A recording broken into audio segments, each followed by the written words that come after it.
We're dedicated to animal nutrition at MaxCare. However, we realise that we only have a certain amount of capacity within our own team. We rely heavily on external advice. We have the utmost respect for the team at Feedworks, specifically Ian Sawyer, for his knowledge in the ruminant nutrition field.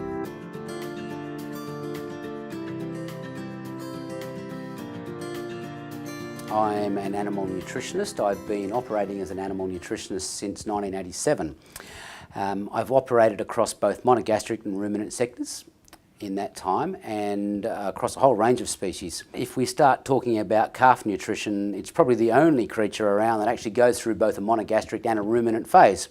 So I guess that cross-species experience is quite beneficial in that regard.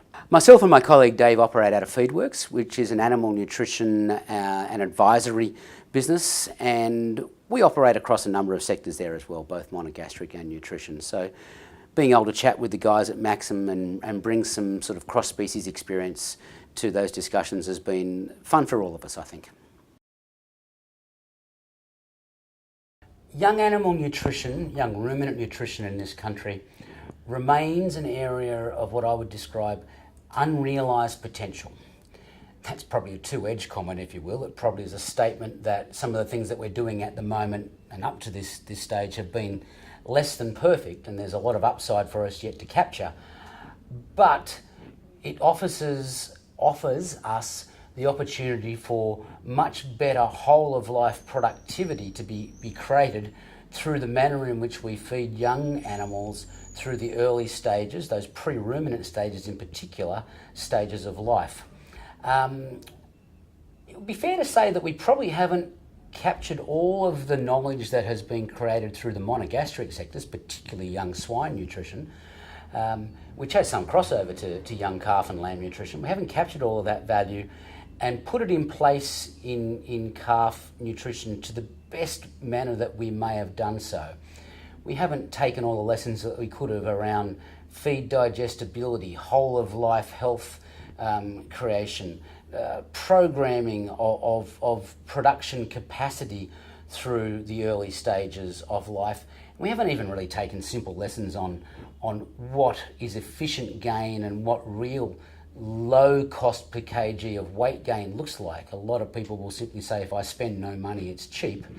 Whereas the reality is that when I have appropriate inputs and rapid growth and I have created whole of life potential, that's when we will come up with the cheapest input in terms of cost per kg gain across the medium term. Really what we did was start with some fundamentals that we come to understand through our monogastric backgrounds, particularly the young swine nutrition. We focused in on digestibility, we focused in on amino acid delivery. We didn't focus on protein and fat. That's almost quite crude in terms of the discussions that we were having. We were looking at the availability of nutrients that these young creatures were looking for. And the background, particularly of Dave Cadogan in his swine scenario, my background in monogastric nutrition, that's how we were taught to develop rations for these sorts of creatures. So that cross-fertilisation across the species, I think, is important. But if you look at also some of the things that we were looking at specifically around calf nutrition, that Michigan State University sort of 20 years worth of work out of Mike Vanderhaar in terms of the pre-ruminant and post-ruminant calf, there's a lot of amazing work that's come out of there with Professor Vanderhaar and Associate Professor Silver. He's in Australia now, and we're looking forward to doing more with him as we have conversations around good practice in calf rearing. But we've been able to meld together things that are almost non-calf nutrition but give us a great guidance with best practice calf nutrition. And if we look at some of that Michigan State work, that hasn't been applied widely in Australia. We haven't taken it on as a country, and we could have done so, but we haven't done so. And I'd like to think that as we move forward with products the like of which we've discussed and worked on, we'll do more of that application in terms of quality and quantity, guiding us forward for optimal production in the calf. We can be pretty confident that we have been able to offer a better targeted nutrient delivery. And again, I'd reinforce that this is not just crude protein and total fat, but more a refined position around the nature of the carbohydrates that we're delivering, of the fat and the fatty acid profiles that we're delivering, and probably most importantly, the quality and the nature of the amino acids and their delivery that we are able to provide. We don't want to just be talking about 2 or 3 key nutrients here. That's not getting us along the tracks that we want to go. We need to be thinking about the delivery of 10, 12, 15 key nutrients. And if we get that sort of stuff right, we start delivering to the animal what it needs. Overlaid with all of that is the fact that we've brought together a few key in-feed nutrition tools that further optimise digestibility of those nutrients. We can't suddenly create more nutrient with these particular in-feed tools, but we can improve the digestibility of those nutrients. Overall, if we get this stuff right, we get a provision and a partitioning of those nutrients into the areas that we want them to go into. You know, I don't want all of this to go off to a little fat dumpy calf. I can have the same calf at the same body weight, but a very, very different position in terms of its whole of life trajectory through its frame, through its early laydown of mammary tissue. All of those things have to be taken into account pretty much through that first 2 to 3 months of that animal's life.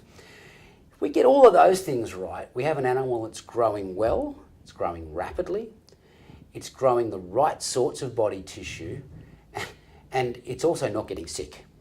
And if we want to look at it from in terms of he who is rearing the calves, or she who is rearing the calves in many cases, really what we want from a calf is you grow well and you don't get sick. And I believe with what we were able to do through our discussions and our ensuing actions, we're a long way down the track towards providing that. We still get caught in that conundrum of is the cheaper bag of something, is the cheaper ton of something the better value? In young animal nutrition, that often brings us undone. The ultimate cost of rearing an animal is rarely captured very efficiently through the cheap initial price tag of an input. It's especially so in those very sensitive younger animals. Real value in efficient cost of production of a young animal needs to be accounted for through efficient growth, low mortality, low health, low scours, all those things that are very sensitive to the calf rearer, sort of pre-weaning and it may be up to 10 weeks of age.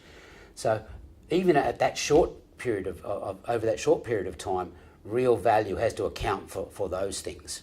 If we wanted to look further and look at the whole of life, when we put in appropriate inputs, not just cheap inputs, when we put in appropriate inputs, the value of that rearing process is amplified when we get it right and we look at it across the whole of life situation, just well beyond that 6 to 10 weeks. But hey, even within the 6 to 10 weeks, doing the right thing by that young animal tends to be cheaper in terms of cost per kg gain, even within a shorter time frame. If we look to the monogastric sectors, if we look to the swine sector, to the poultry sector, turkeys, all those sorts of things, what we've seen for 50 years is an increased willingness to put resources, to put nutrients into young animals, to not worry too much about the sticker price on something that we don't feed a great deal of over the lifetime of an animal. That willingness to provide those nutrients to that young creature in its very early stages of its lifetime and its very early stages of its development. Recognising that when you get that right, it pays dividends handsomely. If you look overseas, specifically at the calf sector, in other parts of the world, we see the accelerated calf rearing programs, and I see that we inevitably will take that on. At some stage, somebody's going to recognise that having a calf that sits around and grows slowly and doesn't enter the herd, at 2 years of age, has an enormous cost to our sector. That animal eats a lot more over its lifetime in non-productive food than the animal that grows rapidly and enters the herd at the right time and the right sort of weight. That alone is going to drive people towards better productivity. When we start thinking about the short-term health gains and the short-term happiness of the animal, that's going to take a lot of people forward as well. Accelerator programs are increasingly being shown to be the way forward for this sort of behaviour. Calving season in Australia and calf rearing season in Australia is a period of time when the hours in the day are short and we can't afford to have complications.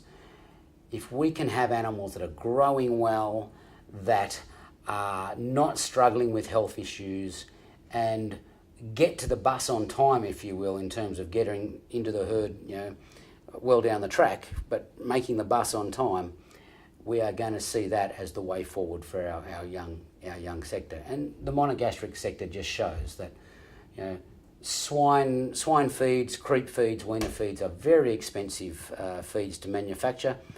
Nobody has too much of trouble with that. We do everything we can to put things into those sorts of rations, knowing that the accelerated growth of the young animal in that stages pays handsomely over the lifetime of the growing and finishing pig.